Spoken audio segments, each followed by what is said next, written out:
Alright all, and welcome back to a new video of which we're covering day 3 of the Royal Ascot Meeting. Another very tricky day. I'll hold my hands up, there's no point blocking it out. We again failed to back a winner. If we're just taking this whole meeting to bloody each way city at the moment.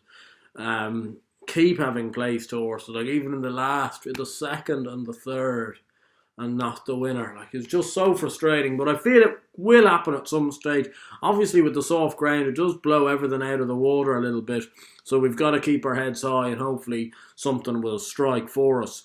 Starting off with the Norfolk Stakes tomorrow over 5 furlongs. See Paddy Toomey, and you guys, if you've watched a lot of videos, know that I absolutely love Paddy Toomey horses. And he's got the favourite here, Sunday Sovereign, who's been backed into 2-1 from 11-4. I've got a little bit on at 5-2 myself, so I'm not exactly after timing you, because he's still 2-1.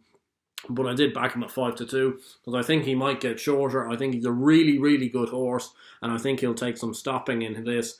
Mount Fuji would be my each-way selection. The O'Brien 2-year-old's going quite good at the moment in these races. The Hampton Court Stakes over a mile 2. I'd be siding with Cape of Good Hope here at 5-1. I think this is the race that Hunting Horn won last year, and Cape of Good Hope doesn't have that dissimilar a profile to Hunting Horn. I think his fourth in the Prix de Jockey Club was actually a little bit better than some people are perhaps making out. He unraced on slower than good is probably the only thing. But Fox Chairman is extremely unexperienced and couldn't be having him at the prices. I think Buckhurst potentially as an each-way option at 12-1. You know he'll stay well at least. The Ribblesdale, I wouldn't be going near fleeting myself. Bit of a flash in the pan run in the Oaks. I'd want to see that happen again before going in on her. I think this is an each-way race, to be honest, and I'd plump for Star Catcher and Frankelina, both at each-way prices of 8-1.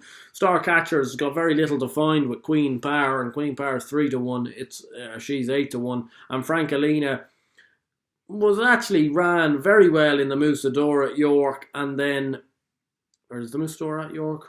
I think it is. Yeah, it is. And then was 6th in the Oaks. The Oaks was just probably a little too much for early on in her development. You'd hope she's matured a bit more for that and can go in here, or go close at least.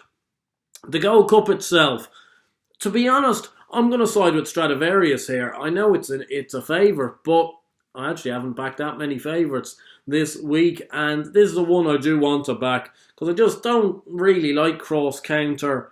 DXB I'd have a lot of doubts about. Flag of Honour I'd have a lot of doubts about. If I was looking for an each-way perspective, especially with the ground softening, Thomas Hobson at 20-1 seems a big price. He usually runs crackers in these sort of efforts.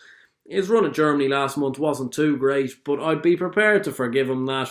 And that was over 2 miles. I simply think he needs further at this stage. He's a real dogged stare, and hopefully he can go close.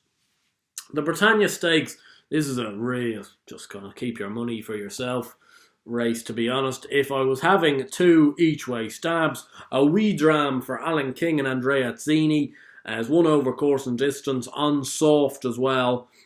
Could be a bit more to come. And Awe is another horse that has form on soft for William Haggis. Karen McAvoy in the saddle. A wee dram's 14s, Awe is 16s. They're big prices, but it's a hard race. The King George Stakes, the handicap race to finish.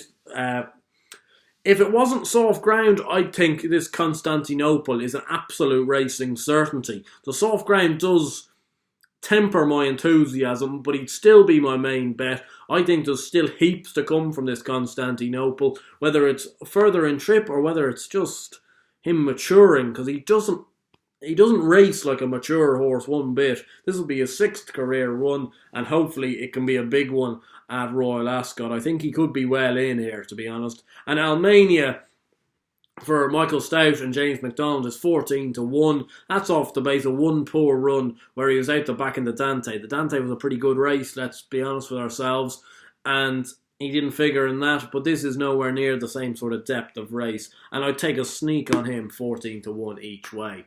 Anyway, if you guys enjoyed the video, please do give it a like and subscribe to the channel down below as always, and tell me who your big bets are for day 3. Who do you think is going to win the Gold Cup? Will it be Stradivarius again, or will something come and beat him this year?